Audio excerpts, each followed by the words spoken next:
ओ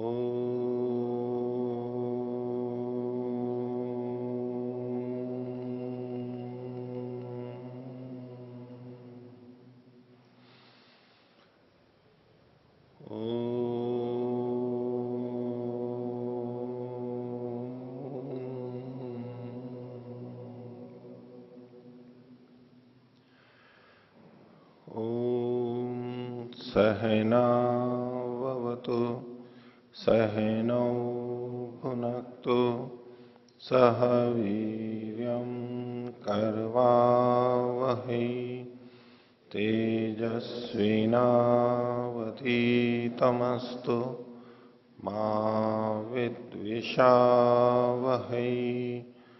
ओम शांति शांति शांति।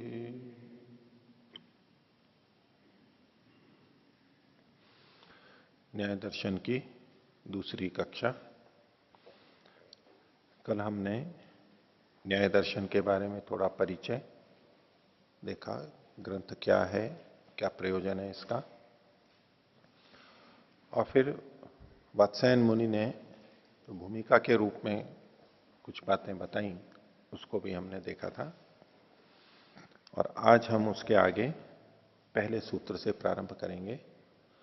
कल के पाठ में से किन्हीं को कुछ पूछना है तो पूछ सकते हैं। हाँ,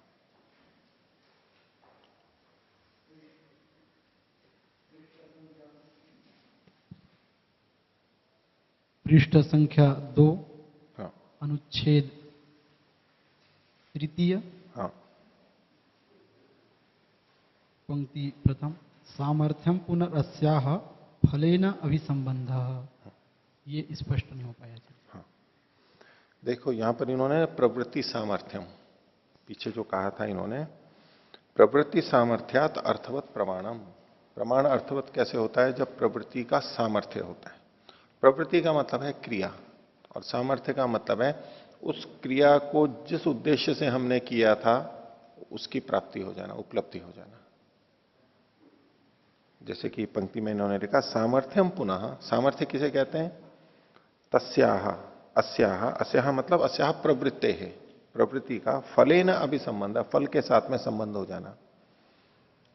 हम पानी पीने के लिए गए, पानी पीना है हमें, हमने क्रिया की, पानी था वहां, हम ले सके और पी सके, तो हमारा जो पानी की तरफ जाना है, पानी पीने के लिए जो हमने प्रयत्न किया, ये समर्थ हो गया, प्रवृत्ति हमारी समर्थ हो गई। जमीन में पानी खोदा, पानी मिल गया। हमें फल तोड़ना है, हम पेड़ पेड़ के ऊपर चढ़े और फल ले लिया, ये सामर्थ्य कहलाएगा। जो हम करना चाहते हैं वो हो गया। हमने क्रिया की, मकान को, घर को साफ करने की, वो सफाई हो गई, ये सामर्थ्य हो गया।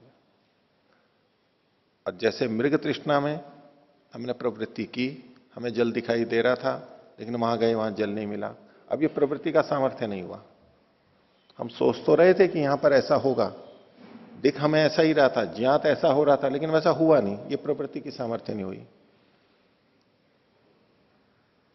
तो ऐसी संसार में बहुत सारी क्रियाएं चलती हैं, बहुत से जैसे अंधविश्वास हैं कि आप ऐसा कर दोगे तो ये हो जाएगा, ऐसा कर दोगे तो ये हो जाएगा। तो वैसा किया लेकिन वैसा नहीं हुआ, ये प्रवृत्ति की सामर्थ्य नहीं है। जैसा किया वैसा हो जाना, ये प्रवृत्ति की सामर्थ्य है। इसलिए कहा सामर्थ्यम पुनः अस्या फलेन अभिसंबंध, यही सामर्थ्य है। और जब प्रवृत्ति का सामर्थ्य होता है तो हम कह देते हैं कि जो हमने जाना था वो ठीक जाना था, और जिससे जाना था वो भी ठीक जाना था। किसी से हमने रास्ता पूछा ऋषि उद्यान का, और हम उस तरह चलते हुए ऋषि उद्यान को प्राप्त हो गए, ये प्रवृत्ति की सामर्थ्य हो गई, सफल हो गया। और इससे हमें क्या पता लगता है कि जिस व्यक्ति ने हमें बताया था, जो हमने समझा था वो ठीक था, बताने वाला भी ठीक था।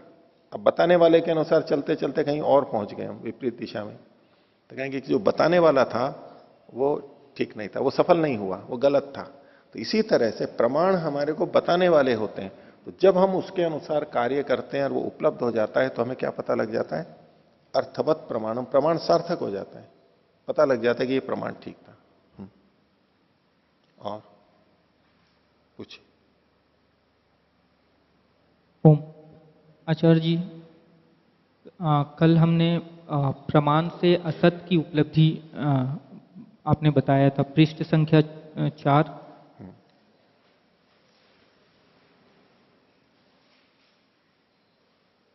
प्रमाण से असत की उपलब्धि, हाँ, सत्य की भी और असत असत की की भी भी, दोनों हाँ, की उपलब्धि। हाँ। तो दर्शक मतलब यानी दिखने वाले द्वीप से हमें ज्ञान हो जाता है कि वस्तु विद्यमान है वहाँ या वस्तु विद्यमान नहीं है। तो इससे ये कहना है कि अगर दीपक के प्रकाश से हमें ये पता चलता है वहाँ पे, कुछ ऐसे भी कारण ऐसे हो सकते हैं कि वस्तु वहाँ विद्यमान हो लेकिन दीपक के प्रकाश या किसी कारणवश से वो वस्तु वहाँ ना दिखे, तो हमें क्या वो असत कैसे मानेंगे हाँ, उससे? नहीं, यहां वो तर्क उस तरह से नहीं है।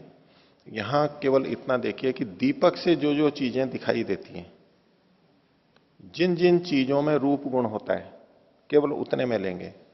हम यूं कहने लगे इसी तर्क के आधार पर कि चूंकि दीपक के होने पे यहां पर कुर्सी और तख्त दिखाई दे रहा है, तो वो तो है, लेकिन ईश्वर तो दिखाई नहीं दे रहा। इससे सिद्ध हुआ कि ईश्वर नहीं होता है, क्योंकि यदि होता तो दिखाई दे जाता, क्योंकि जो होता तो दीपक से दिखाई दे जाता।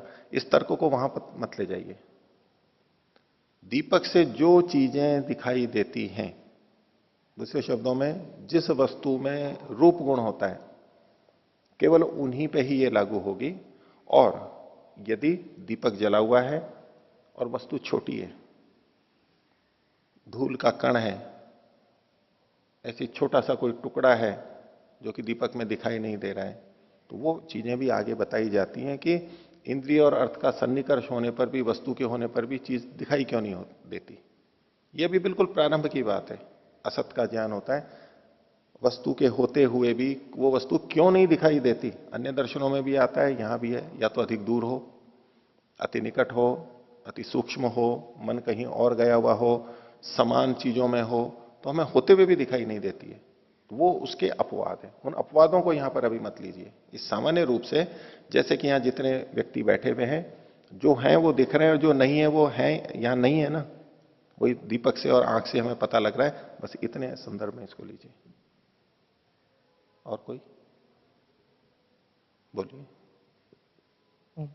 आचार्य जी, जैसे प्रमाण, प्रमेय, प्रमाता और प्रमिति, इनमें प्रमाण प्रधान है या अथवा या इन चारों में से अगर किसी एक का भी लोप हो जाता है तो उसकी वास्तविक ज्ञान नहीं होती है, तो क्या हम दोनों बातें, गौण बात दोनों बातें हैं। तो यहां पर जो अर्थ किया गया था प्रथम दृष्टया, इस पंक्ति का दोनों अर्थ किए जाते हैं। ये पृष्ठ संख्या 3 पर पूछ रहे हैं, दूसरा अनुच्छेद, जिसमें है अन्यतमापाये अर्थस्य अनुपपत्ते है। पीछे जो इन्होंने कहा था अर्थवती च प्रमाणे, प्रमाण के सार्थक होने पर प्रमाता, प्रमेय और प्रमिति ये भी सार्थक हो जाते हैं। ठीक है। अब जो ये अगली पंक्ति है, अन्यतम अपाय, अन्यतम कहते हैं किसी एक के, जितने हैं उनमें से कोई एक। तो इसका मतलब है कि जो चार हैं, इन चारों में से कोई सा भी एक नहीं होगा तो बाकी तीन भी व्यर्थ हो जाएंगे, उसका कोई प्रयोजन नहीं रहेगा उतने संदर्भ में। अर्थात चारों होने चाहिए, ज्ञान भी होना चाहिए, ज्ञाता भी होना चाहिए, ज्ञेय भी होना चाहिए, यानी प्रमेय भी होना चाहिए और प्रमाण भी होना चाहिए। चारों होते हैं तब बात बनती है। एक भी अगर नहीं है तो बात नहीं बनेगी।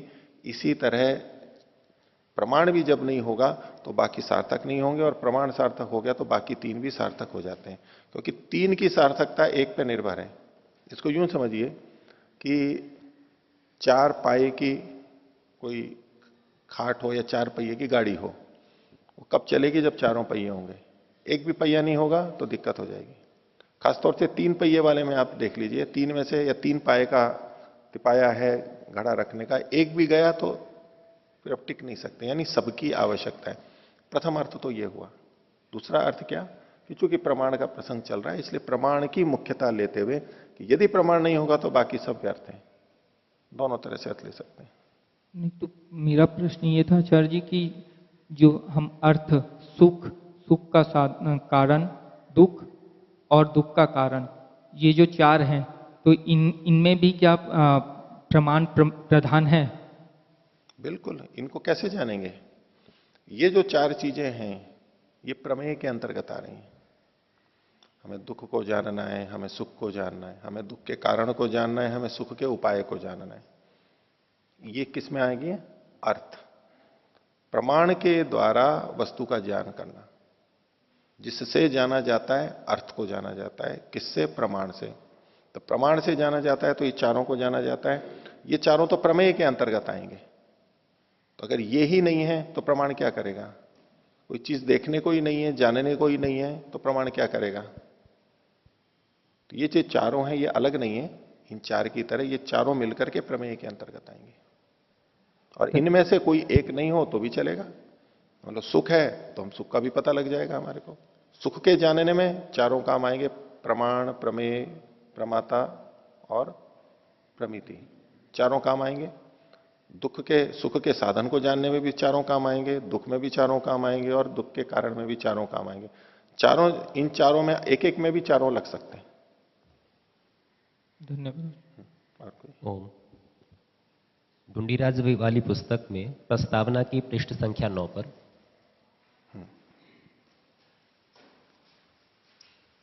दूसरा अनुच्छेद प्रथम पंक्ति, रेखा गवय न्याय क्या है?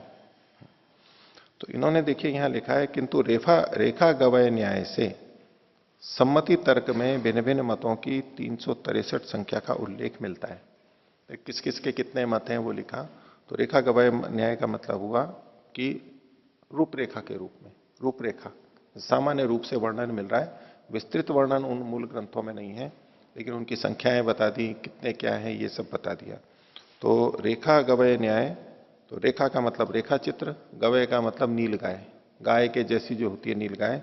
तो नील गाय को समझाने के लिए यदि चित्र बना करके, रेखा चित्र बना करके बताया जाए तो उसी तरीके से एक रूपरेखा बनाई गई। वास्तविक ज्ञान तो गवय के देखने पर ही होगा, एकांग में नहीं हो सकता, पूरा नहीं हो सकता वहां। और रेखा चित्र से एकांग में ही ज्ञान होगा। तो यानी रूपरेखा से, ये रेखा गवय न्याय से। भाष्य में पृष्ठ संख्या 1 पर यहां वार्तिक दिया है और अगले ही पृष्ठ में भाष्य दिया है। ये वार्तिक और भाष्य में क्या भेद है? हाँ, देखिए अपने पास यहाँ तीन चीजें, एक तो सूत्र होता है जो गौतम के हैं, महर्षि गौतम के हैं, और भाष्य महर्षि वात्स्यायन का है। अब वार्तिक में किसी बात को संक्षेप से जब भाष्यकार बोलते हैं तो इसको वार्तिक कहते हैं, और फिर उसकी व्याख्या अलग से करते हैं। सूत्र की भी व्याख्या करेंगे ये, लेकिन भाष्य करते हुए भी कुछ कुछ सूत्र जैसी रचना करेंगे, संक्षिप्त रचनाएं भी बताएंगे और उसकी फिर बाद में व्याख्या करेंगे। तो ये जो संक्षिप्त रचना है इसको वार्तिक कहते हैं। तो यहां पर तो चूंकि वात्स्यायन मुनि ही वार्तिककार भी हैं और भाष्यकार भी हैं, दोनों एक ही व्यक्ति माने जाते हैं। वही अपना एक सूत्र रूप में रख देंगे संक्षेप से और फिर विस्तार करेंगे। लेकिन व्याकरण महाभाष्य में वहां पर अलग प्रक्रिया है। सूत्र है महर्षि पाणिनि के, फिर वार्तिक हैं कात्यायन मुनि के, और फिर जो भाष्य है वो पतंजलि मुनि का है। तो त्रिमुनि व्याकरणम कहा जाता है, तीन मुनियों से मिलकर के वो परिपूर्ण बनता है। तो पाणिनि के सूत्र की व्याख्या भी महर्षि पतंजलि करते हैं, और पाणिनि के सूत्र पर कुछ और विशेषता जोड़ने के लिए या अपवाद बताने के लिए कुछ सूत्र जैसी रचना, सूत्र से थोड़ी विस्तृत या तो सूत्र जैसी रचना वो महर्षि कात्यायन ने की है, वो वार्तिक कहलाते हैं। सूत्र जैसी संक्षिप्त रचना वो वार्तिक कहलाते हैं, और फिर व्याख्या तो उसका विस्तार से होता ही है। वार्तिक का उद्देश्य क्या है? वर्तन है, जैसी चीजें पीछे कही गई हैं उसी को बताना, उसको विषय को प्रस्तुत करना। अतिरिक्त बात बताई जाती है, कुछ संशोधन किया जाता है, कुछ जोड़ा जाता है, ये सब प्रयोजन होते हैं वार्तिक के। पृष्ठ संख्या 2 में ये जो बात है ये तो सूत्र को लेकर के है, सूत्र से संबंधित कोई बात बताई जा रही है। लेकिन जब व्याख्या करते हुए भी विस्तार से बाद में कहते हैं, पहले संक्षेप से कह देते हैं और फिर उसकी व्याख्या करते हैं। पृष्ठ संख्या 2 में भाष्य की प्रथम पंक्ति में मध्य से नार्थ प्रतिपत्ति मंत्रेण प्रवृत्ति सामर्थ्यम,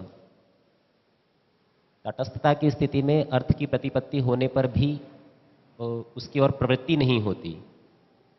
भले ही प्रवृत्ति ना हो, वो हो सकता है कि हमने केवल जाना, मतलब जाना उसके बाद प्रवृत्ति हो ही आवश्यक नहीं है, सामान्यतः होती है। लेकिन हम तटस्थ हैं, उदासीन हैं, तो कोई प्रवृत्ति नहीं होगी। वो भी एक तरह से छोड़ना ही होता है, जब हम उदासीन होते हैं किसी चीज के लिए, कि कोई व्यक्ति है, हमें बात नहीं करनी, हम गए तो एक तरह से हमने छोड़ दिया उसको, क्योंकि हमें उसमें कोई लाभ नहीं दिखाई दे रहा है। यद्यपि वो दुखदायी नहीं है लेकिन लाभदायक नहीं है, तो वो एक तरह से छोड़ने के अर्थ में ही आता है। लेकिन फिर भी यहां जो कहा गया है कि प्रवृत्ति की सामर्थ्य जब भी होगी वो अर्थ की प्रतिपत्ति के बिना नहीं हो सकती, और जहां पर प्रवृत्ति की सामर्थ्य है ही नहीं, यानी प्रवृत्ति ही नहीं की, उस पर यह लागू नहीं होगा। हमने प्रवृत्ति की और प्रवृत्ति अगर हमारी सफल हो रही है तो कब हुई होगी कि अर्थ की प्रतिपत्ति भी पहले हुई होगी। यदि अर्थ की प्रतिपत्ति ठीक नहीं है, या तो अभाव है या गलत है, तो हमारी प्रवृत्ति का सामर्थ्य नहीं होगा, यानी वो फलवती नहीं होगी हमारी प्रक्रिया, प्रवृत्ति का सामर्थ्य नहीं हो। तो ये विपरीत ढंग से कहना चाहते हैं कि प्रवृत्ति का सामर्थ्य बिना अर्थ की प्रतिपत्ति के नहीं होता। जैसे पीछे भी इन्होंने कहा था प्रमाणम अंतरेण नार्थ प्रतिपत्ति, अर्थ की प्रतिपत्ति जब जब होगी वो बिना प्रमाण के नहीं होगी। आगे से लेके पीछे की कह रहे हैं, ये चीज तब तक नहीं हो सकती जब तक ये नहीं होगी। दिल्ली तब तक नहीं आएगा जब तक कि जयपुर नहीं आ जाएगा, इस रूप में कथन है। या तो यूं कहें कि पहले जयपुर आएगा फिर दिल्ली आएगा, समझाने के लिए है कि दिल्ली तब तक नहीं आएगा जब तक कि जयपुर नहीं आए, ऐसे ये कथन किया है। हाँ। पृष्ठ संख्या 3 पर दूसरे अनुच्छेद में अंतिम पंक्ति है। हाँ। यत अर्थ विज्ञानम सा प्रमिति ही चतस्रिषु च एवं विधासु अर्थ तत्वम परिसमाप्यते। यहां प्रमिति से भी ज्ञान है और तत्व से भी ज्ञान है, तत्व भी ज्ञान है, इन दोनों में क्या भेद है? हाँ, अब ये जो पूछना है यत अर्थ विज्ञानम सा प्रमिति, ये ठीक हो गया, ये प्रमिति हो गई। अब जो कह रहे हैं कि चतस्रीषु चैवम विदासु अर्थ तत्वम परिसमाप्यते, ये तो आप प्रमिति और अर्थ तत्व में जानना चाहते हैं, एक ही बात है। प्रमिति मतलब तो शुद्ध ज्ञान हो गया, और अर्थ तत्व मतलब जो वस्तु है उसकी यथार्थता। तत्व का मतलब है जैसा है वैसा जानना, अर्थ का मतलब ये चार चीजें या वस्तु विषय मात्र, उसका तत्व का मतलब हो गया वो है तो है, नहीं है तो नहीं है, जैसा है वैसा जाना, जैसा नहीं है वैसा नहीं जाना। ये जो बात है ये ज्ञान के ही गुण को बता रही है कि ज्ञान कैसा होता है, शुद्ध ज्ञान कैसा होता है कि वो तत्व के रूप में होता है, जैसा है वैसा ही होता है शुद्ध रूप से। यहां जब चार चीजें गिनाई और फिर चारों से इस तत्व ज्ञान को निकाला, तब ये उन चारों का एक अंग कैसे हो सकता है? प्रमिति और तत्व पर्याय रूप में प्रयोग हो तो गड़बड़ होगा। ये चारों होने पर इसको प्रमिति का मतलब है हमारे को जो ज्ञान हुआ, और उस ज्ञान होने के बाद में जो अर्थ तत्व की समाप्ति इन चारों के होने पर होगी। तो वास्तव में तो जो ज्ञान है वो ही अर्थ तत्व है, लेकिन अर्थ तत्व की पूर्णता कब होगी? जब ये चारों होंगे। ज्ञान होने के बाद में पहले हमारे को सूचना हुई कि ये चीज हमने इंद्रियों से जो भी जाना, और उसके बाद में एक निश्चयात्मक ज्ञान अंदर पैदा होगा, उसको थोड़ा अलग करके भले ही बोलते हैं हम, लेकिन ये जो अर्थ तत्व है, तत्वतः ये जो कथन होता है कि भाई वस्तु में क्या है, तो जो हम परिभाषा करते हैं विद्या की या तो ज्ञान की करते हैं, जो जैसा है वैसा होना, बस। तो जो जैसा है वैसा ही जानना, तो ये ज्ञान ही कहलाता है। तत्व को, इसको, ज्ञान को उन्होंने इसके साथ में जोड़ दिया, वस्तु के साथ में। तो जो ज्ञान हुआ, चार जो चीजें हैं उसमें एक प्रमिति हुई, ज्ञान हुआ। अब जब उसको हम वस्तु के साथ जोड़ते हुए देखेंगे, भाई जैसी वस्तु थी वैसा ही ये जाना है, ये जो स्थिति है इसको अर्थ तत्व कह रहे हैं। अर्थ का जो तत्व है, ठीक है, यथा स्थिति है, वो ही जाना है। ये एक तरह से ज्ञान का ही विशेषण हुआ। जो शुद्ध ज्ञान होगा वो तत्व रूप में होगा। तो केवल वस्तु के बिना केवल ज्ञान को देखेंगे तब तो वो ज्ञान के कथन में आएगी, क्योंकि वहां पर हम प्रमेय को अलग कर चुके हैं। प्रमेय अलग है और प्रमिति अलग है। और जब हम देखेंगे कि जैसा प्रमेय था वैसी ही प्रमिति है, जब यूं जोड़ करके ज्ञान को देखेंगे तो इसको तत्व ज्ञान कह देंगे। है ज्ञान ही, तत्व ज्ञान, तत्व जो है वो ठीक ठीक ज्ञान ही है, इसको हम तत्व ज्ञान बोल देते हैं। रमन जी। ओम। पृष्ठ संख्या 2, भाष्य में ऊपर से दूसरी पंक्ति, प्रमाणेन खलु अयम ज्ञाता अर्थम उपलभ्य तम अर्थम अभिप्सति जिहासति वा। तो यहाँ जो ज्ञाता अर्थम उपलभ्य जो कहा है, तो जो अर्थम उपलभ्य ये ज्ञान मात्र में उपलब्ध करना है या वस्तु को प्राप्त कर लेना? ज्ञान मात्र में। यहाँ जो उपलब्ध है ये उपलब्ध का सामान्यतः जो हम प्रयोग करते हैं वो प्राप्त करने अर्थ में करते हैं कि वस्तु मिल गई, लेकिन यहां ज्ञान ही अर्थ है। आगे एक सूत्र आएगा, बुद्धिर उपलब्धि ज्ञानम इति अनर्थांतरम। अनर्थांतर का मतलब है कि अलग अलग अर्थ वाले नहीं है, समान अर्थ वाले हैं, बुद्धि, उपलब्धि और ज्ञान। और इसको हम इस तरह भी यहां समझ सकते हैं कि क्योंकि इन्होंने आगे क्या कहा, ज्ञाता अर्थम उपलभ्य तमर्थम अभीप्सति जिहासति भाव, प्राप्त करने की इच्छा करता है और छोड़ने की इच्छा करता है।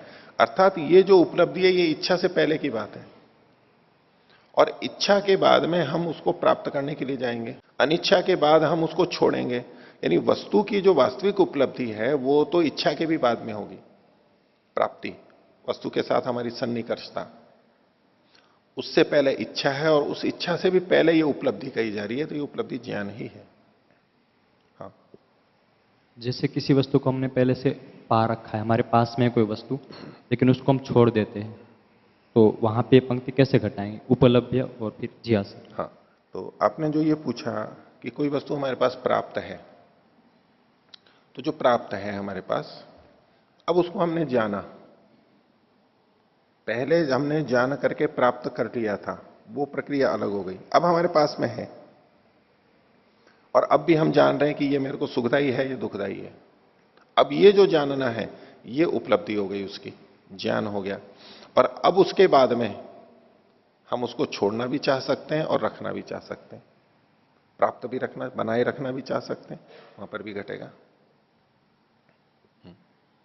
दूसरा प्रश्न है पृष्ठ संख्या 3, भाष्य में अंतिम पंक्ति, वार्तिके सती उपलब्ध माने तद अनुपलब्धे है प्रदीपवत। तो यहाँ पे प्रदीपवत में प्रदीप शब्द से पूरा दृष्टांत ले लिया, ये कैसे हो गया? जैसे प्रदीप से, अब इसकी तो व्याख्या है स्वयं इन्होंने आगे कर ही दी है, इसीलिए तो ये वार्तिक है, इसमें पूरी बात नहीं लिखी है ना, बस प्रदीपवता, प्रदीपवत कैसे उसकी व्याख्या आगे कर दी है। तो जैसे प्रदीप से सती उपलब्ध माने, सती मतलब विद्यमाने सती, कोई जो विद्यमान है उसको जैसे हम जान लेते हैं, उसी प्रकार से तद अनुपलब्ध है, उस वस्तु की अनुपलब्धता भी जान लेते हैं। हम आए, हमने देखा कि इस स्नानागार में बाल्टी रखी है, उपलब्ध विद्यमान है, सत है, और हमने जान लिया। कैसे जाना? नेत्र से जाना, प्रकाश था उससे जाना। और उधर हम फिर दूसरा काम करने चले गए। थोड़ी देर में कोई व्यक्ति उस बाल्टी को ले गया पीछे से। अब जब हम उस स्नानागार में आए, अब वहां बाल्टी नहीं है, ये हमने कैसे जाना? अब ये तद अनुपलब्धि है, उस बाल्टी की अनुपलब्धि है, उसको हमने कैसे जाना? भाई उसी तरह आंख से जाना, प्रकाश भी है, आंख भी है। पहले हमने बाल्टी की उपस्थिति को, सत को, विद्यमानता को आंख से, प्रकाश से जाना था, अब वो नहीं है, वो भी हमने उसी से ही जाना है। सब हर चीज में हमने देखा कि मेरी जेब में रुपए रखे हैं, चाबी है, देखा था है, मोबाइल है, थोड़ी देर बाद में फिर देखा तो जेब कट गई, वहां नहीं है। अब वो कैसे जाना हमने? तो उसको हमने जाना था छू करके कि भाई हाँ है, पैसे हम बार बार देख रहे थे कि है और चोर ने भी देख लिया कि भाई ये बार बार देख रहा है, कुछ जरूर है यहां पर, और उसने पार कर लिया और अब वहां पर वो नहीं है। उसका ज्ञान भी किससे हुआ?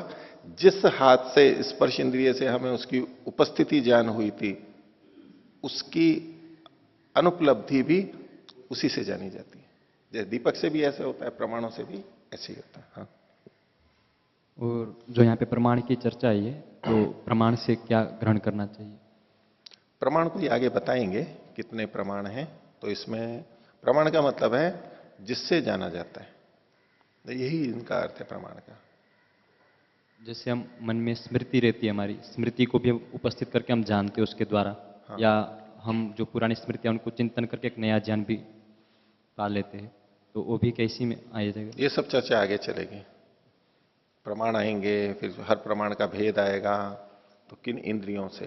नहीं, सामान्य उत्तर यह है कि अंतःकरण भी होता है, अंदर की भी इंद्रिय होती है, इंद्रियां प्रमाण कहलाती हैं। इंद्रियों के द्वारा हम जानते हैं, तो कुछ चीजें हम ज्ञानेंद्रियों से बाहर की चीजें जानते हैं, कुछ चीजें हम अंदर की भी जानते हैं, वो मन के माध्यम से जानते हैं। तो अंतःकरण भी इंद्रिय है, करण है, उससे भी जाना जाता है। तो मन रूपी करण से जाना जाता है। और स्मृति को हम जान रहे हैं तो हमारा प्रत्यक्ष है। भूख और प्यास को हम जान रहे हैं, वो हमारे को अंदर से पता लगता है। सुख दुख को हम अनुभव कर रहे हैं अंदर, तो सुख और दुख को किससे जान रहे हैं? अंतःकरण से जान रहे हैं। वो सुख दुख का प्रत्यक्ष कहलाएगा। मैं अपने सुख दुख को खुद जान रहा हूं, ये मेरे सुख दुख का प्रत्यक्ष है। लेकिन उस सुख दुख के कारण से मैं दुखी हूं, मेरे चेहरे को देख करके आप लोगों को पता लग जाए कि भाई ये दुखी है या सुखी है। अब आप लोगों को उस सुख दुख का ज्ञान हो तो रहा है, लेकिन वो प्रत्यक्ष नहीं है। आपको अनुमान कर रहे हैं आप कि भाई ऐसा ऐसा चेहरा हाव भाव है, तो भाई ये सुखी है व्यक्ति, दुखी है। तो प्रमाणों से हम जानते हैं, इंद्रियों से हम जानते हैं, उपकरणों से हम जानते हैं। वो सब विस्तार आगे आएगा। ठीक, धन्यवाद। और कोई कुछ? पूज्य आचार्य जी, किसी वस्तु को हम दीपक से भी देख रहे हैं और नेत्रों से भी देख रहे हैं, तो दोनों प्रमाण कहे जाएंगे या दीपक ही प्रमाण कहा जाएगा, नेत्री प्रमाण कहा जाएगा? दोनों कहे जाएंगे। ये प्रसंग भेद से हम कह सकते हैं। वैसे तो इंद्रियों के माध्यम से ही जाना जाता है। जो आगे लक्षण कहेंगे, प्रत्यक्ष प्रमाण का लक्षण कहेंगे। यद्यपि दीपक भी उसमें एक कारण बन रहा है, निमित्त बन रहा है, लेकिन आंखों से देख रहे हैं यही माना जाएगा। तो आगे देखिए, पृष्ठ संख्या 4 में प्रथम अनुच्छेद तक हमने पीछे देख लिया था। अब उसके बाद में प्रथम सूत्र की भूमिका के रूप में ये कह रहे हैं, सच्च खलु षोडशधा व्यूढ़म उपदेक्षते। सत मतलब जो विद्यमान है। सत क्यों कहा उन्होंने? कि पीछे एक बात चलाई थी अंतिम अनुच्छेद में कि जैसे प्रमाणों से सत को जाना जाता है, वैसे ही असत को भी जाना जाता है। तो सत और असत दो तरह की बातें हो गई। तो यहां जो चीजें बताई जा रही है वो सत्य के बारे में बता रहे हैं कि सच्च खलु षोडशधा। षोडश कहते हैं 16 और धा मतलब प्रकार से, 16 तरह से, 16 प्रकार का व्यूढ़म इकट्ठा किया हुआ, व्यवस्थित किया हुआ, संक्षिप्त रूप से प्रस्तुत किया गया। उपदेक्षते, यहां उपदेश, इसका उपदेश किया जाएगा। इस शास्त्र में 16 सत्य का उल्लेख किया जाएगा, उसका वर्णन किया जाएगा। उसको संक्षेप से यहां पर प्रथम सूत्र में बता रहे, इकट्ठा करके। तासाम खलु आसाम सद विधानाम। तो इन 16 तत्वों के जो कि सतरूप हैं, उनके, अब ये जो उनके से क्या है, वो अगले सूत्र से जोड़ करके ये पंक्ति लगेगी। उनके ज्ञान से, आगे सूत्र को हम देखेंगे, उनके ज्ञान से निश्रेयस की मुक्ति की प्राप्ति होती है। तो वो सत्य कौन कौन से हैं जो यहां पर बताए जाएंगे? इसके लिए कहते हैं न्याय दर्शन में 16 पदार्थों का वर्णन किया गया, 16 बातों का वर्णन किया गया। उन 16 को इकट्ठा यहां पर बता दिया गया है, नाम मात्र। उनसे क्या होने वाला है ये भी बता दिया गया है। तो नाम बताना जरूरी है ताकि पता लग जाए कि इस पूरे शास्त्र में क्या क्या बताया जाना है, और उससे होगा क्या वो भी बताया जा रहा है कि वो जान करके आपको लाभ क्या होगा।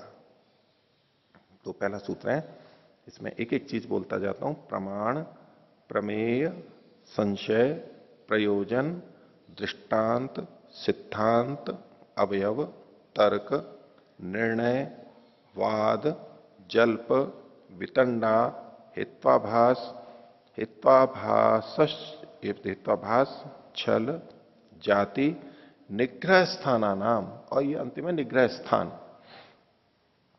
अब चूंकि ये बहुत सारी 16 चीजें गिनाई हैं, तो इसको जोड़ करके जो ये समास बना है, तो निग्रह स्थाना नाम, षष्ठी बहुवचन, इनके, इन 16 चीजों के तत्व ज्ञानान, इसको अलग अलग करेंगे तो तत्व ज्ञानात, तत्व ज्ञान से, तत्व ज्ञान के होने पर, उससे निश्रेयसादिगम, निश्रेयस की प्राप्ति होती है।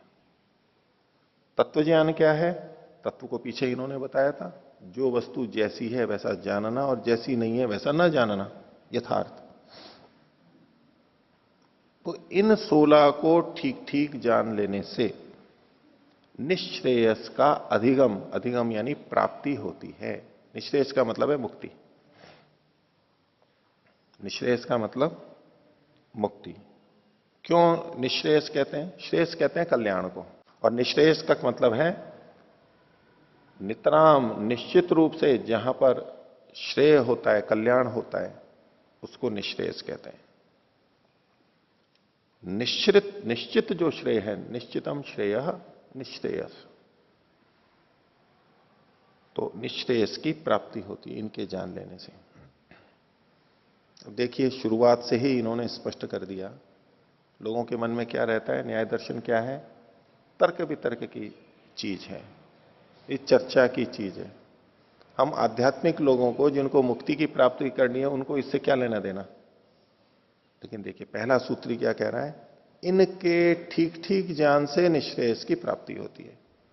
मैं इसको उलट दो, अगर इनको ठीक नहीं जाना है तो निःश्रेयस की प्राप्ति नहीं होगी।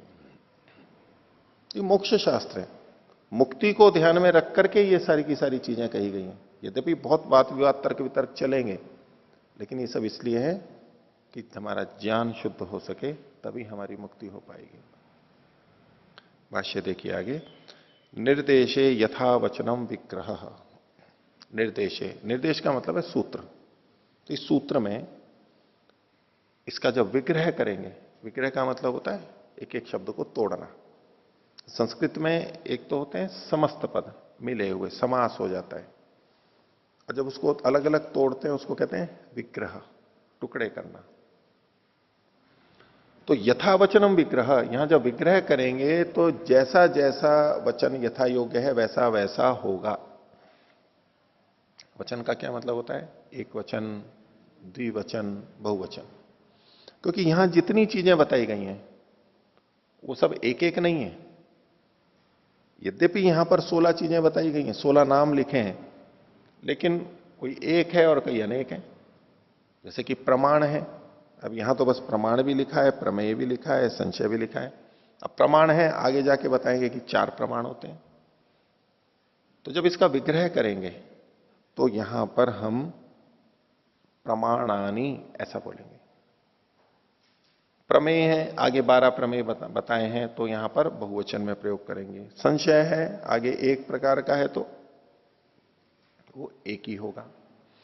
तो ये संस्कृत की तो शैली यही है कि जब हम समास करते हैं तो एक एक पद की, ये द्वंद्व समास है, यहां पर इतरेतर द्वंद्व समास है, च के अर्थ में द्वंद्व समास है, भाष्यकार स्वयं भी खोल रहे हैं। तो वो जो बीच की विभक्ति है वो हट जाती है और वो शब्द एक साथ आ जाते हैं। लेकिन जब हम उसका विग्रह करते हैं तो प्रत्येक पद में जो जैसा है, जो जिसके संख्या है, एक है तो एक वचन, दो है तो द्विवचन, और दो से अधिक है तो बहुवचन आएगा। और यही बात लिंग पे भी निर्धारित कर लेंगे कि कोई शब्द है वो पुल्लिंग का है तो पुल्लिंग का जोड़ लेंगे, स्त्रीलिंग है तो स्त्रीलिंग, नपुंसकलिंग है तो नपुंसकलिंग। तो कहा निर्देशे यथा वचनम विग्रह, जैसा जैसा इनका होगा, जैसा जैसा शब्द होगा उसके अनुसार यहां पर विग्रह करना चाहिए। 4 थे द्वंद्व समासः, और यहां जो समास है निग्रह स्थानानाम, यहां तक प्रमाण से लेके निग्रह स्थानानाम यहां तक जो पूरा है, ये च के अर्थ में द्वंद्व समास है। ये भी प्रमाण भी और प्रमेय भी और संशय भी, च मतलब ये और करके। प्रमाणादि नाम तत्वम इति शैषिकी षष्ठी। ये जो प्रमाण से लेकर के निग्रह स्थान तक 16 चीजें कही, और उसके बाद में निग्रह स्थाना नाम, ये षष्ठी बहुवचन है। तो यहां जो षष्ठी विभक्ति आई है वो किस अर्थ में आई है? षष्ठी विभक्ति बहुत तरह के संबंधों में आती है। तो यहां पर इन्होंने कहा कि प्रमाणादि नाम तत्वमिति, प्रमाणों का, प्रमाण निग्रह स्थान आदि का, तत्व ज्ञान में आगे जो तत्व शब्द है उसको लेके इनका तत्व यानी तत्व ज्ञान, इसमें जो निग्रह स्थाना नाम है ये शैषिकी षष्ठी है। अर्थात सामान्य जो षष्ठी है, संबंध षष्ठी है, वो है। अष्टाध्यायी में सूत्र भी आता है षष्ठी शेषे। शेष में जो पहले और चीजें बता दी, शेष में षष्ठी विभक्ति होती है। अलग अलग कारकों में अलग अलग विभक्ति, शेष में षष्ठी विभक्ति होती है। तो ये सामान्य रूप से बस शेष में षष्ठी विभक्ति है। आगे, तत्वस्य ज्ञानम निश्रेयसस्य अधिगमा इति। देखो यहां जो शब्द है तत्व ज्ञानात निश्रेयसाधिगम, तो तत्व ज्ञानात में भी तत्व और ज्ञान ये दो चीजें हैं, और निश्रेयसाधिगम, निश्रेयस और अधिगम वहां भी दो शब्द हैं। तो तत्व ज्ञानात, यहां पर तत्व का ज्ञान, जो इन्होंने लिखा तत्व से ज्ञानम, तत्व का ज्ञान, ये तत्व से जो विग्रह करते समय षष्ठी आई है, ये तत्व से ज्ञानम। और निश्रेयसाधिगम में निश्रेयस का अधिगमम, यानी निश्रेयस की प्राप्ति, निश्रेयस की प्राप्ति। यहां पर जो तत्व है यथार्थ, उसका ज्ञान और निश्रेयस की प्राप्ति, तो निश्रेयसाधिगम में निश्रेयस से अधिगम, यहां पर भी षष्ठी विभक्ति आई है। यहां जो षष्ठी विभक्ति वो क्या है, इति कर्मणि षष्ठ्यौ, कर्म में ये षष्ठी है, दो षष्ठी हैं इसलिए षष्ठी द्विवचन में कहा। कर्म में भी षष्ठी होती है, शेष में षष्ठी होती है संबंध में, और कर्म में भी षष्ठी होती है। व्याकरण का कुछ विषय है, जिनको व्याकरण का नहीं है वो नहीं समझ में आता तो भी कोई बात नहीं है, इसको सामान्य रूप से समझेंगे। जैसे व्याकरण में मातुः स्मरति, माता का स्मरण करता है, उसको हम यूं कहें, इसका मतलब क्या हुआ, मातरम स्मरति, माता को स्मरण कर रहा है। हम कहते हैं माता का स्मरण कर रहा है या माता को स्मरण कर रहा है।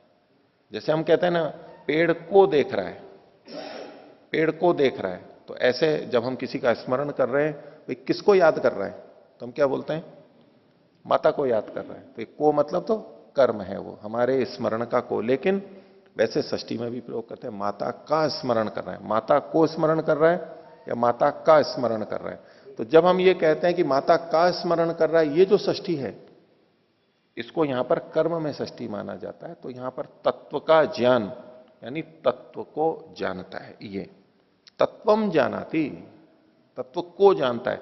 जैसे जानना है हम कहते हैं वृक्षम जानाति, वृक्ष को जानता है, ऐसे तत्व को जानता है। तत्व मतलब जो चीज जैसी है, होना सत है तो सत रूप में और असत है तो असत रूप में, उसको जानता है। तो यह तत्व से ज्ञानम कर्म में षष्ठी है। इसी तरह से निश्रेयस अधिगम है, निश्रेयस का अधिगम, तो निश्रेयसम अधिगच्छति, निश्रेयस को प्राप्त करता है। जैसे हम रोटी को प्राप्त करते हैं, ऐसे निश्रेयस जो है मुक्ति, मुक्ति को प्राप्त करते हैं। तो यहां पर कर्म में षष्ठी विभक्ति है, इति कर्मणि षष्ठ्यो। आगे त एतावंतो विद्यमानार्थः, ये जो जितने जितने हैं ये विद्यमान अर्थ हैं, सत हैं, उसी सत को खोला, विद्यमान अर्थ हैं ये शाम अविपरीत ज्ञानार्थम यह उपदेश, इनका यहां उपदेश क्यों किया जा रहा है इस शास्त्र में, इनके अविपरीत ज्ञान के लिए, कि इनका उल्टा ज्ञान ना हो, यानी इनका ठीक ठीक ज्ञान हो, इसके लिए यहां पर इसका उपदेश किया जा रहा है। सो अयम अनवयवेन तंत्रार्थ उद्दिष्टो वेदितव्य है। तो ये जो सूत्र कहा गया, ये अनवयवेन, अवयव के बिना, अवयव रूप में नहीं, अनवयव मतलब है संपूर्ण रूप में। किसी वस्तु का एक अवयव उसका एक भाग होता है, अवयव उसी तो कहते हैं, शरीर का एक अवयव है यानी भाग है, टुकड़ा है उसका, पूरा नहीं है वो। और अनवयव का मतलब है कि एक भाग नहीं, इसका मतलब है पूरा का पूरा। तो इस शास्त्र का जो विषय है वो अनवयव रूप में यानी संपूर्ण रूप में, इस अनवयव रूप में यानी संपूर्ण रूप से तंत्रार्थ, तंत्र का मतलब है शास्त्र, अर्थ मतलब उसका विषय, शास्त्र का विषय, उद्दिष्ट यानी उपदिष्ट वेदितव्य, समझना चाहिए कि सब कुछ यहां बता दिया, जितनी चीजें यहां बताई जाएंगी वो इन्हीं के अंतर्गत बनाई जाएंगी। ये 16 का ही वर्णन होगा, यानी पूरी चीजें बता दी गई। तो ये ना सोचे कि 16 है फिर और चीजें बताएंगे, ये बस ये 16 ही चीजें पूरे शास्त्र में बताई जाएंगी, इन्हीं के बारे में चर्चा चलती रहेगी। आगे आत्मा देह खलु प्रमेय से, आत्मा आदि जो प्रमेय है उनके तत्व ज्ञान, तत्व के ज्ञान से निश्रेयस आदिगम, निश्रेयस की प्राप्ति होती है। प्रमाण के द्वारा तो जानते हैं हम, प्रमाण के ज्ञान मात्र से मुक्ति नहीं होगी। प्रमाणों को हमने अगर जान लिया कैसे कैसे होते हैं, कैसे प्रयोग होते हैं, इतने मात्र से कभी भी मुक्ति नहीं होगी। मुक्ति किससे होगी? प्रमेयों के ज्ञान से, क्योंकि प्रमाण से हम प्रमेय को जानते हैं और प्रमेय को जान करके उसके अनुसार व्यवहार करते हैं। अब देखिए इस सूत्र में तो क्या लिखा था, प्रमाण प्रमेय संशय प्रयोजन इन सबका उल्लेख है, इनके तत्व ज्ञान से निश्रेयस की प्राप्ति होती है, इन सबको निश्रेयस की प्राप्ति में कारण बताया, और बात भी ठीक है। लेकिन प्रमाणों, अकेले प्रमाणों के जानने से कुछ नहीं होगा। प्रमाणों के द्वारा जब हम प्रमेय को जानेंगे तो निश्रेयस की प्राप्ति होगी। इसलिए इन्होंने कहा कि आत्मादेह खलु प्रमेय से, प्रमेयों के अंतर्गत आगे गिनाएंगे 12 प्रमेय आएंगे, उनमें पहला प्रमेय उन्होंने आत्मा रखा है। तो उन प्रमेयों के, आत्मा आदि प्रमेयों के जानने से निश्रेयस का अधिगम होगा। तो ये ना समझ ले कि प्रमाणों के ज्ञान से हमारे को निश्रेयस की प्राप्ति हो जाएगी। हां, बिना प्रमाण के भी नहीं होगी, क्योंकि प्रमेय का ज्ञान प्रमाणों के द्वारा ही होता है, इसलिए प्रमाण भी आवश्यक है। लेकिन मात्र प्रमाणों के ज्ञान से निश्रेयस की प्राप्ति नहीं हो सकती, उसके लिए तो प्रमेय का ज्ञान आवश्यक है। यानी प्रमाण को जान के प्रमाण का प्रयोग भी तो करना पड़ेगा। तो इसलिए इन्होंने कहा आत्मादेह खलु प्रमेय से तत्व ज्ञान निश्रेयसाधिगमा तच्चैतद उत्तर सूत्रेण अनुद्यते। यही बात अगले सूत्र से, यानी दूसरे सूत्र में फिर से बताई जाएगी, उसको खोला जाएगा। क्या कि निश्रेयस की प्राप्ति होती कैसे है, मुक्ति की प्राप्ति का तरीका क्या है, वो अगले दूसरे सूत्र में बताया जाएगा। तो दूसरा सूत्र तो अभी हम आगे देखेंगे, उसमें भी समय लगेगा। लेकिन ये जो पहला सूत्र कहा उसका अर्थ भी बता दिया, और अब कुछ व्याख्या और वात्सायन मुनि कर रहे हैं, उसको पहले देखेंगे, फिर दूसरे सूत्र पर पहुंचेंगे जब उस क्रम में आएगा। अगले पृष्ठ पर देखिए, हेयम तस्य निर्वर्तकम। हेयम, इसके बाद अल्प विराम ले लीजिए, एक बात हो गई हेय, फिर है तस्य निर्वर्तकम। हे का मतलब है छोड़ने योग्य, हे का मतलब है छोड़ने योग्य, जिसको हमें छोड़ना है। तो किसे हमें छोड़ना होता है, हम दुख को छोड़ना चाहते हैं, दुख को छोड़ना चाहते हैं, हे मतलब है दुख। और तस्य निर्वर्तकम, उसका यानी हे का, दुख का उत्पन्न करने वाला जो है, उसका जो कारण है, निर्वर्तक। निर्वर्तक मतलब है उसको उत्पन्न करने वाला, पैदा करने वाला। निवर्तक होता है हटाने वाला, और निर्वर्तक होता है उत्पन्न करने वाला। तो यहां निर्वर्तक का है, तो हे मतलब दुख, और दुख का निर्वर्तक जो उत्पन्न करने वाला है, ये दूसरी बात हो गई। यानी हे एक हुआ, और तस्य निर्वर्तकम ये दूसरी बात हो गई, हेयम तस्य निर्वर्तकम। आगे तीसरा कहते हैं हानम आत्यंतिकम। आत्यंतिक मतलब संपूर्ण, पूरी तरह से। हान, हान कहते हैं मुक्ति को, सुख की प्राप्ति, दुख की पूर्ण निवृत्ति, दुख की पूर्ण निवृत्ति, इसको कहते हैं हानम आत्यंतिकम। आत्यंतिक मतलब सबसे अधिक जो हो सकता है। हान का मतलब मोक्ष होता है, और मोक्ष का मतलब भी वहां पर भी यही होता है ना, मोक्ष मतलब छुटकारा, छूट जाता है वहां पर। हान का मतलब भी छूटना ही है, इसमें भी धातु ओहाक त्यागे ही है। तो हान किसे कहते हैं, हीयते त्यज्यते दुखम यस्मिन इति। हीयते त्यज्यते, छोड़ा जाता है दुख जिसमें, हीयते त्यज्यते दुखम यस्मिन इति। तो हा धातु से लुट पर प्रत्यय करके अधिकरण अर्थ में यहां पर करते हैं, इसको हुआ ये हानम।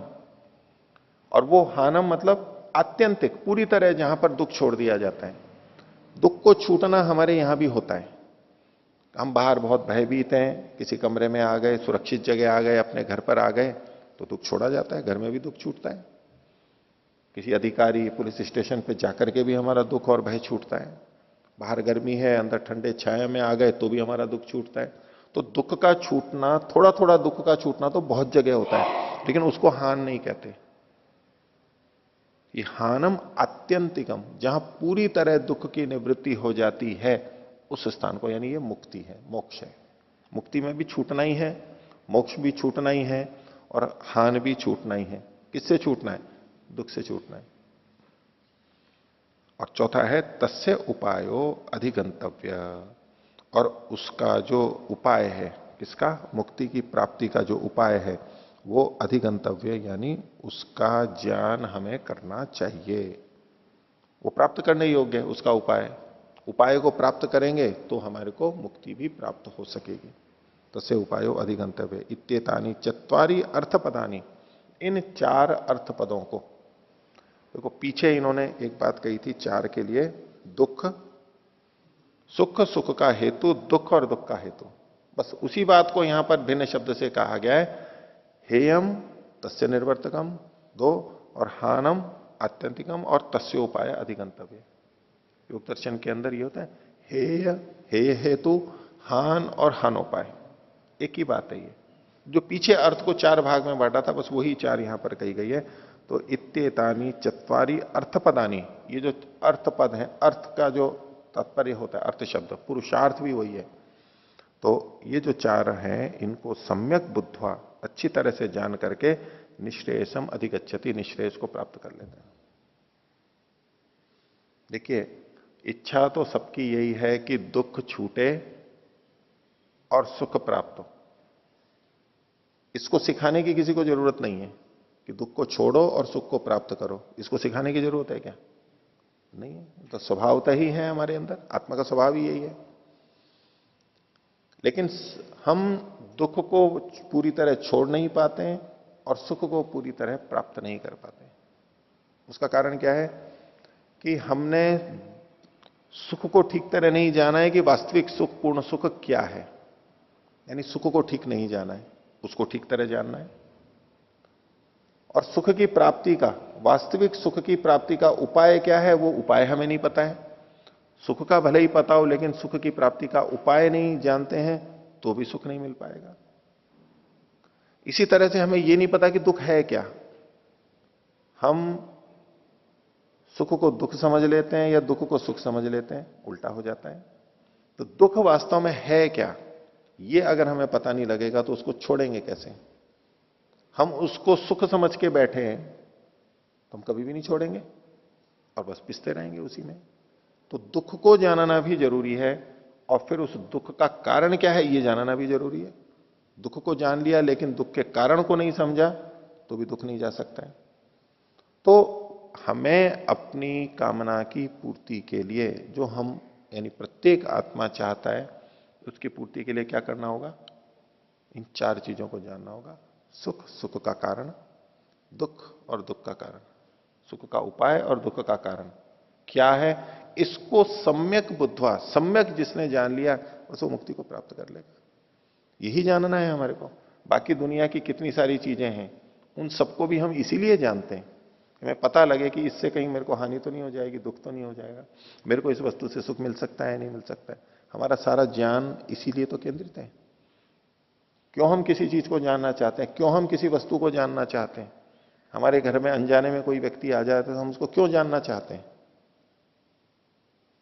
हमें पता लगे कि भाई वो व्यक्ति आपकी सहायता कर सकता है तो हम उसका घर पता पूछते हैं। क्यों जानना चाहते हैं उसको? क्योंकि उससे हमको सुख होता है। तो हम जितना भी कार्य करते हैं वो इन्हीं 4 पे केंद्रित रहता है, इन्हीं को जानना, और इसको जानने के बाद ही फिर हम उसको छोड़ना या प्राप्त करना कर पाते हैं और फिर हमको सुख दुख जो भी मिलना है वो मिल सकता है। दुख से छूट सकते हैं और सुख को प्राप्त कर सकते हैं। तो इन 4 को ठीक तरह जान करके निश्रेयस की प्राप्ति होती है। तो यहां तक बताने के बाद अब ये इस पर प्रश्न खड़ा कर रहे हैं। यहां पर जो भी कहा जाएगा उसके ऊपर तरह तरह के प्रश्न खुद ही खड़े करेंगे। बोले आप मुक्ति प्राप्ति की बात कर रहे हो, इन 16 चीजों को जानने से, इनको 16 को कहने की क्या जरूरत है? भाई प्रमाता तो हम हैं ही जानने वाले, प्रमाणों को बता दो और प्रमेय को बता दो।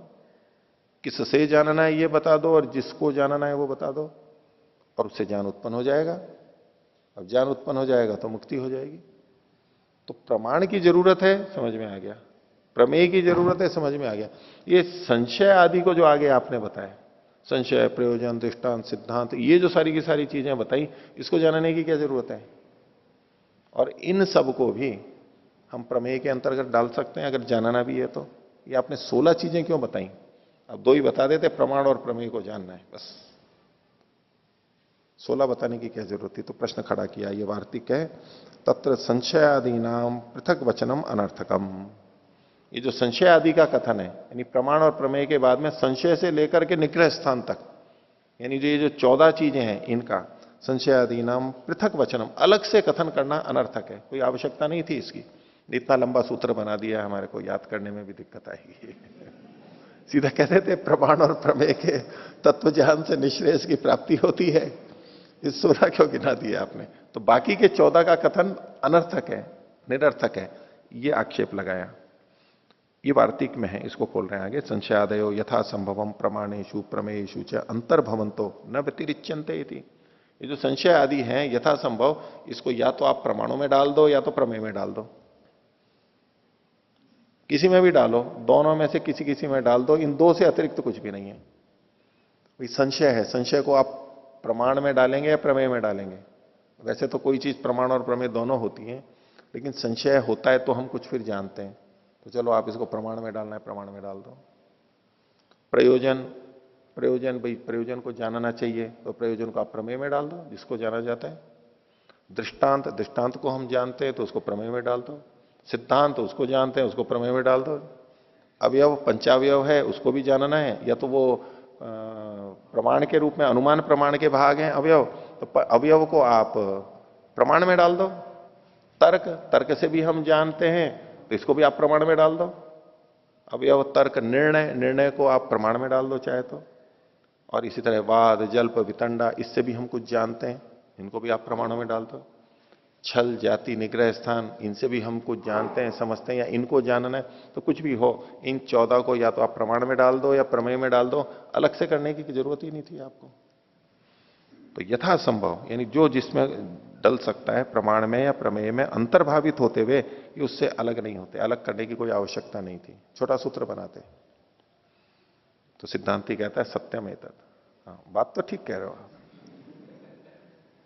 ठीक ही कहा, अंतर्भावित हो सकता है, बोले मैं भी जानता हूं इसको, ठीक कह रहे हो आप, लेकिन फिर भी कोई प्रयोजन है, क्यों अलग पढ़ा है? ये प्रश्न आपके भी मन में आ सकता है, इन्होंने उठा करके यहां पर समाधान कर रहे हैं।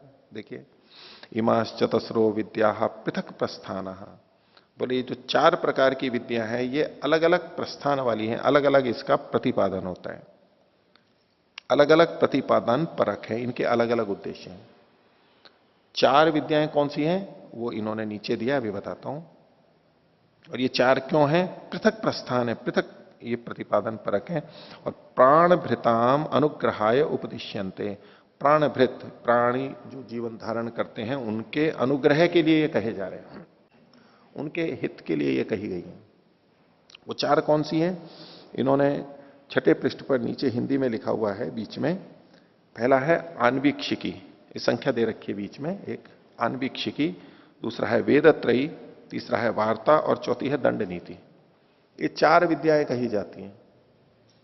तो दंड नीति है सबसे अंत में चौथी वाली, ये आप देखिए नीचे से 10वीं पंक्ति, नीचे से 10वीं पंक्ति हिंदी में, कहना सच है, सत्य है, किंतु आन्वीक्षिकी आदि। तो आन्वीक्षिकी है ये जो हम न्याय शास्त्र पढ़ रहे हैं। दूसरा है वेदत्रयी, मतलब ऋक, यजुः, साम, ये 3 वेद, इससे संबंधित जो ज्ञान है, आध्यात्मिक विषय है।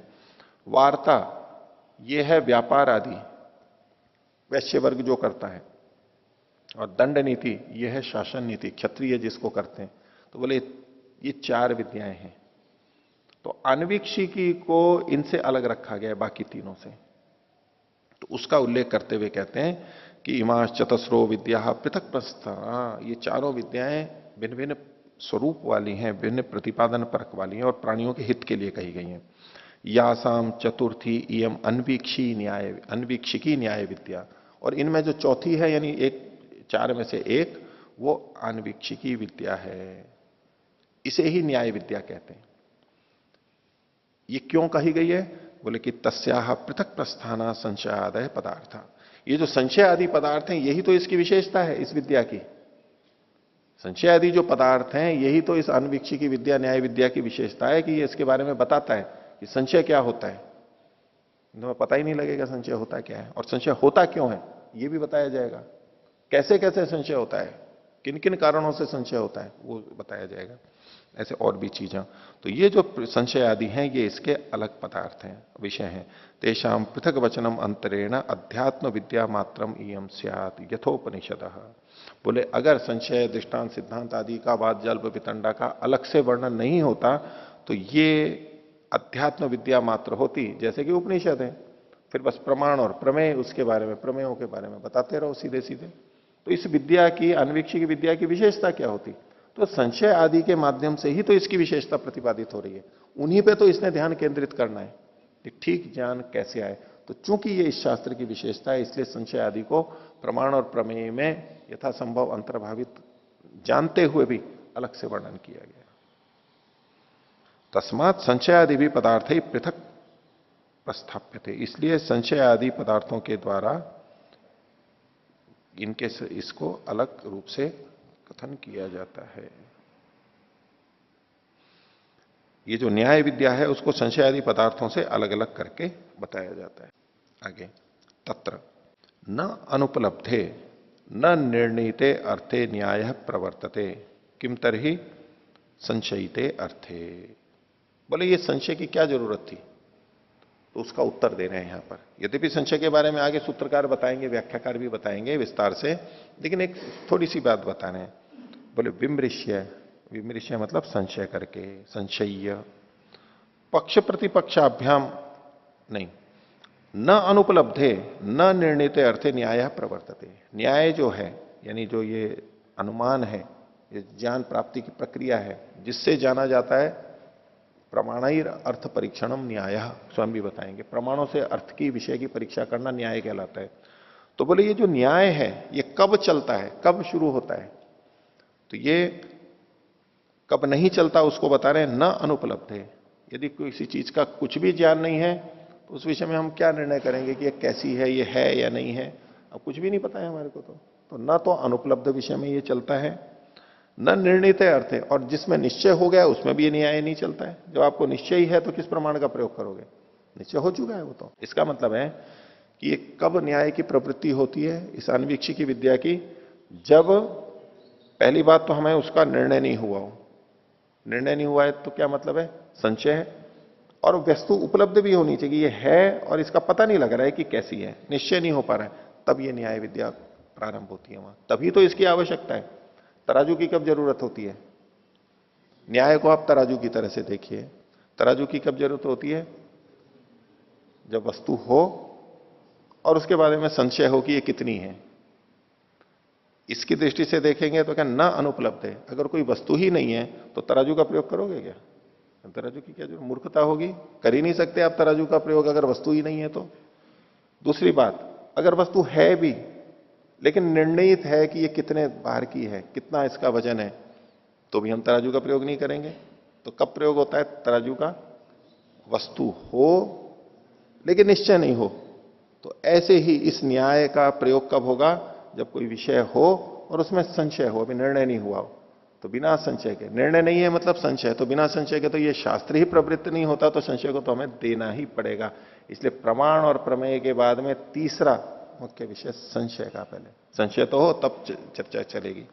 तो न अनुपलब्धे न निर्णीते न्याय प्रवर्तते किम तरहि संशयिते अर्थे। जब अर्थ में संशय पैदा होगा तभी ये न्याय प्रवृत्त होता है।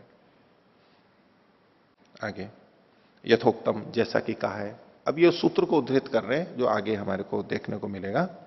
विमृश्य पक्ष प्रतिपक्षाभ्याम अर्थावधारणम निर्णय। ये निर्णय के बारे में कहें, प्रमाण प्रमेय संशय प्रयोजन दृष्टांत सिद्धांत अवयव तर्क निर्णय। निर्णय तो बोले जो आप निर्णय भी करोगे तो निर्णय तो तब होगा जब पहले संशय होगा। उसके लिए कहा विमृश्य, यानी संशय करके पक्ष प्रतिपक्षाभ्याम, पक्ष भी देखा इसका, एक पक्ष और फिर दूसरा पक्ष भी, ऐसा भी हो सकता है ऐसा भी हो सकता है, शायद ये हो शायद ये हो, दोनों बातों को लेकर के जो भी हो सकती हैं उसके पक्ष प्रतिपक्षाभ्याम अर्थावधारणम। फिर अर्थ का, वस्तु का जब निर्धारण करते हैं उसको निर्णय कहते हैं। तो प्रमाणों के द्वारा हम निर्णय करना चाहते हैं, निश्चय करना चाहते हैं, तो उसके पहले संशय पैदा करते हैं कि ये ऐसा है या नहीं है। तो संशय पैदा करके ही हम निर्णय पे पहुंचते हैं। इति आगे अब यहां जो सूत्र बीच में उद्धृत किया, ये विमृश्य, ये तिरछे अक्षरों में है और पतले अक्षरों में है। इसका मतलब है ये भाष्य नहीं है, ये सूत्र का अंश है, ये वार्तिक भी नहीं है, ये सूत्र है, क्योंकि सूत्र की संख्या दी हुई है। अब इसमें जो विमृश्य शब्द आया तो उसमें विमर्श शब्द है, तो उसके लिए कह रहे हैं विमर्शः। विमर्श क्या है? विमर्शः संशय, संशय को ही विमर्श कहते हैं। जैसे विमर्श मतलब जैसे परामर्श भी बोलते हैं ना, परामर्श, विमर्श कर रहे हैं। विमर्श को हम ये बोलते हैं बातचीत कर रहे हैं, सलाह ले रहे हैं। विमर्श करने को हम सलाह मशविरा कर रहे हैं, ऐसा बोलते हैं। या विमर्श का मतलब है संशय। और पक्ष प्रतिपक्ष न्याय प्रवृत्ति ही, बोले न्याय की प्रवृत्ति ही तब होती है जब पक्ष और प्रतिपक्ष होते हैं। अगर एक ही पक्ष हो तो आप क्या करोगे? सुनवाई कब होगी? जब दो पक्ष होंगे। न्यायाधीश कब निर्णय करेगा? सुनवाई कब करेगा? जब दो होंगे, दो या दो से अधिक होंगे। एक ही होगा तो क्या करना है उसमें? तो पक्ष प्रतिपक्ष न्याय प्रवृत्ति ही। और फिर इसमें अर्थावधारणम जो कहा गया उसको खोल रहे हैं। यानी सूत्र के जो पद थे उनको एक एक को खोल रहे हैं। पहले विमर्श को खोला, फिर पक्ष प्रतिपक्ष को खोला, अब अर्थावधारण को खोल रहे हैं। निर्णय तत्व ज्ञानम इति, अर्थ का अवधारण यानी निर्णय, और निर्णय को आगे खोल दिया तत्व ज्ञान। तत्व ज्ञान जो वस्तु है वैसा ज्ञान होना। सचायम किंचित इति, बोले ये क्या होता है? सच अयम, सच अयम का मतलब है संशय। किंचित इति, ये क्या है? किमिदम, ये क्या है संशय? तो उसके लिए उत्तर दे रहे हैं वस्तु विमर्श मात्रम अनवधारणम ज्ञानम संशय। ये जो संशय है ये भी एक प्रकार का ज्ञान ही है। ज्ञानम संशय है, संशय भी ज्ञान है, लेकिन कैसा ज्ञान है? वस्तु विमर्श मात्रम, वस्तु का सामान्य ज्ञान है। अनवधारणम, उसमें निश्चय नहीं हुआ है। यानी जिस समय हमें संशय होता है किसी वस्तु के बारे में तो उसका सामान्य ज्ञान तो हमारे को होता है। अगर कुछ भी ज्ञान नहीं होगा तो संशय ही नहीं होगा। तो कुछ ज्ञान तो होगा लेकिन निश्चय नहीं होगा। जैसे कि अंधेरे में हमें कोई चीज ऊंची सी दिखाई दे तो हम कहें कि मनुष्य है या पेड़ है? अब ये संशय हुआ। संशय मतलब उभय कोटि स्पृक्य कि मनुष्य है या ये पेड़ है, ये संशय है। अब बताओ जो हमारे सामने है उसका हमारे को ज्ञान हो रहा है या नहीं हो रहा है? तो सामान्य ज्ञान तो हो रहा है कि कोई चीज है, इतना हमारे को निश्चय है। ये कुछ है, इतना मोटा लंबा जैसा मनुष्य होता है, इतना तो ज्ञान हो ही रहा है ना। अगर ये भी ज्ञान नहीं होता हमारे को फिर तो संशय ही नहीं होता। संशय के लिए इतना ज्ञान तो जरूरी है कि हाँ यहां कुछ दिख तो रहा है, ये इतना लंबा चौड़ा, जैसे मनुष्य होता है इतना ही लंबा चौड़ा, पेड़ भी है इतना ही मोटा हो सकता है। तो कुछ ना कुछ तो हमारे को ज्ञान हुआ। इसके लिए कहा इन्होंने वस्तु विमर्श मात्रम, वस्तु का सामान्य मत, हाँ कुछ है, इतना लंबा चौड़ा है, लेकिन अनवधारणम, उसमें निश्चय नहीं होता है कि मनुष्य है या पेड़ है। इसको कहते हैं संशय। तो ये जो संशय है प्रमेय अंतर्भवन एवं अर्थम पृथक उच्यते, ये जो संशय है ये प्रमेय के अंतर्गत आएगा। तो प्रमेय में अंतर्भावित होते हुए भी इसलिए एवं अर्थम पृथक उच्यते, इसलिए इसको अलग से पढ़ा गया है।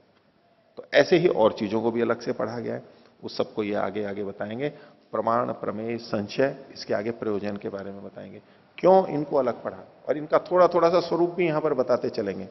इनकी विस्तृत चर्चा आगे चलेगी, संशय होता क्या है और क्यों क्यों उत्पन्न होता है, लेकिन सामान्य वर्णन यहां वात्स्यायन भाष्य में भी आगे किया गया है। तो आज का पाठ इतना ही रखते हैं। प्रणाम।